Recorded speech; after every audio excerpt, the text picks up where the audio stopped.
Genesis chapter 16. Now Sarai, Abram's wife, bore him no children. She had a servant, an Egyptian, whose name was Hagar. Sarai said to Abram, "See now, the Lord has restrained me from bearing. Please go into my servant. It may be that I will obtain children by her." Abram listened to the voice of Sarai. Sarai, Abram's wife, took Hagar the Egyptian, her servant, after Abram had lived 10 years in the land of Canaan, and gave her to Abram, her husband, to be his wife. He went into Hagar, and she conceived. When she saw that she had conceived, her mistress was despised in her eyes. Sarai said to Abram, "This wrong is your fault. I gave my servant into your bosom, and when she saw that she had conceived, she despised me. May the Lord judge between me and you." But Abram said to Sarai, "Behold, your maid is in your hand. Do to her whatever is good in your eyes." Sarai dealt harshly with her, and she fled from her face. The Lord's angel found her by a fountain of water in the wilderness, by the fountain on the way to Shur. He said, "Hagar, Sarai's servant, where did you come from? Where are you going?" She said, "I am fleeing from the face of my mistress, Sarai." The Lord's angel said to her, "Return to your mistress and submit yourself under her hands." The Lord's angel said to her, "I will greatly multiply your offspring, that they will not be counted for multitude." The Lord's angel said to her, "Behold, you are with child and will bear a son. You shall call his name Ishmael, because the Lord has heard your affliction. He will be like a wild donkey among men. His hand will be against every man, and every man's hand against him. He will live opposed to all of his brothers." She called the name of the Lord who spoke to her, "You are a God who sees," for she said, "Have I even stayed alive after seeing him?" Therefore the well was called Bir Lahai Roi. Behold, it is between Kadesh and Bered. Hagar bore a son for Abram. Abram called the name of his son, whom Hagar bore, Ishmael. Abram was 86 years old when Hagar bore Ishmael to Abram. Genesis chapter 17. When Abram was 99 years old, the Lord appeared to Abram and said to him, "I am God Almighty. Walk before me and be blameless. I will make my covenant between me and you, and will multiply you exceedingly." Abram fell on his face. God talked with him, saying, "As for me, behold, my covenant is with you. You will be the father of a multitude of nations. Your name will no more be called Abram, but your name will be Abraham. For I have made you the father of a multitude of nations.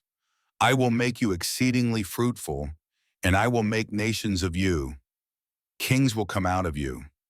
I will establish my covenant between me and you and your offspring after you throughout their generations, for an everlasting covenant, to be a God to you and to your offspring after you. I will give to you and to your offspring after you the land where you are traveling, all the land of Canaan, for an everlasting possession. I will be their God."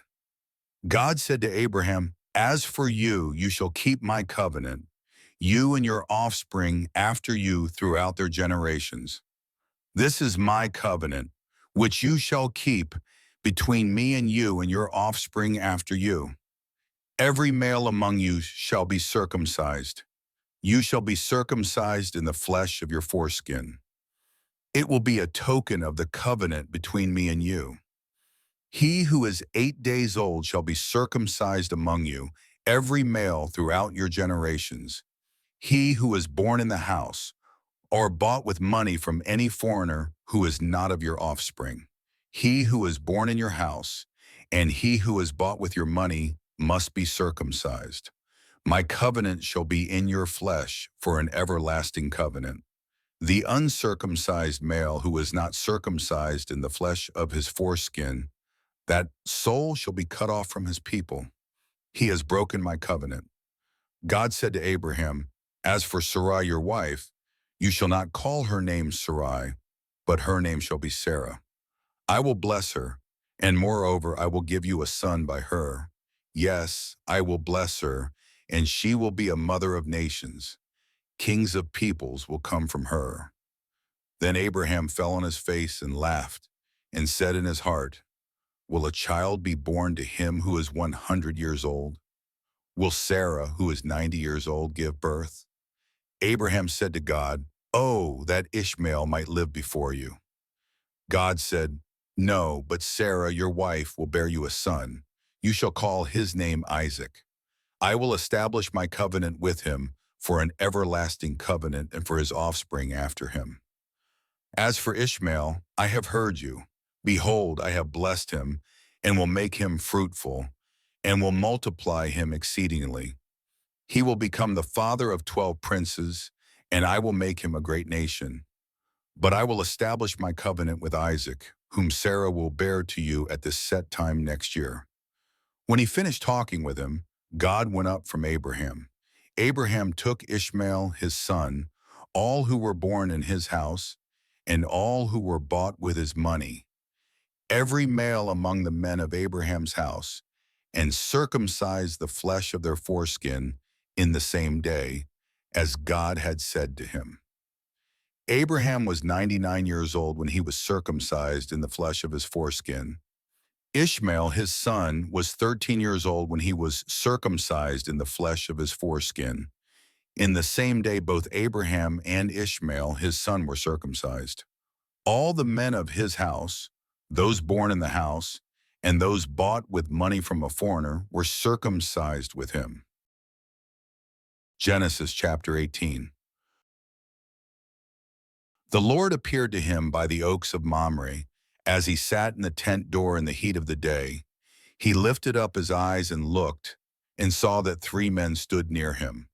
When he saw them, he ran to meet them from the tent door, and bowed himself to the earth and said, my Lord, if now I have found favor in your sight, please don't go away from your servant. Now let a little water be fetched.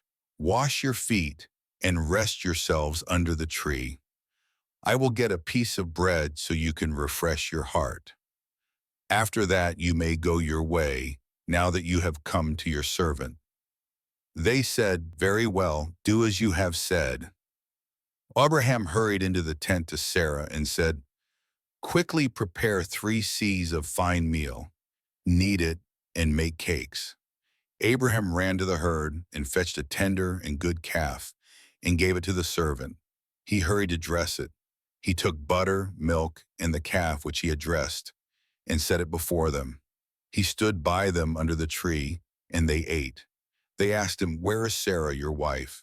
He said, there in the tent. He said, I will certainly return to you at about this time next year, and behold, Sarah your wife will have a son. Sarah heard in the tent door which was behind him. Now Abraham and Sarah were old, well advanced in age. Sarah had passed the age of childbearing. Sarah laughed within herself, saying, after I have grown old, will I have pleasure, my Lord being old also? The Lord said to Abraham, why did Sarah laugh, saying, will I really bear a child when I am old? Is anything too hard for the Lord? At the set time I will return to you when the season comes around, and Sarah will have a son. Then Sarah denied it, saying, I didn't laugh, for she was afraid. He said, no, but you did laugh. The men rose up from there and looked toward Sodom. Abraham went with them to see them on their way. The Lord said, will I hide from Abraham what I do, since Abraham will surely become a great and mighty nation, and all the nations of the earth will be blessed in him? For I have known him, to the end that he may command his children and his household after him, that they may keep the way of the Lord, to do righteousness and justice, to the end that the Lord may bring on Abraham that which he has spoken of him. The Lord said, because the cry of Sodom and Gomorrah is great, and because their sin is very grievous, I will go down now and see whether their deeds are as bad as the reports which have come to me. If not, I will know. The men turned from there and went towards Sodom, but Abraham stood yet before the Lord. Abraham came near and said, Will you consume the righteous with the wicked? What if there are 50 righteous within the city? Will you consume and not spare the place for the 50 righteous who are in it? May it be far from you to do things like that, to kill the righteous with the wicked, so that the righteous should be like the wicked. May that be far from you. Shouldn't the judge of all the earth do right? The Lord said, if I find in Sodom 50 righteous within the city, then I will spare the whole place for their sake. Abraham answered, see now, I have taken it on myself to speak to the Lord, although I am dust and ashes. What if there will lack 5 of the 50 righteous? Will you destroy all the city for lack of 5? He said, I will not destroy it if I find 45 there. He spoke to him yet again and said, what if there are 40 found there? He said, I will not do it for the 40's sake. He said, oh, don't let the Lord be angry, and I will speak. What if there are 30 found there? He said, I will not do it if I find 30 there. He said, see now, I have taken it on myself to speak to the Lord. What if there are 20 found there? He said, I will not destroy it for the 20's sake. He said, oh, don't let the Lord be angry, and I will speak just once more. What if 10 are found there? He said, I will not destroy it for the 10's sake. The Lord went his way as soon as he had finished communing with Abraham, and Abraham returned to his place.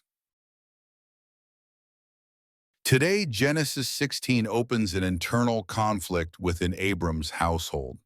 Sarai, without children, gives Hagar to Abram. Hagar conceives, and the household order fractures into contempt and grievance. Harshness increases, and Hagar flees into the wilderness. There the Lord's messenger finds her by a spring and announces a multitude of offspring. The child is named, and the chapter ends with the birth of Ishmael.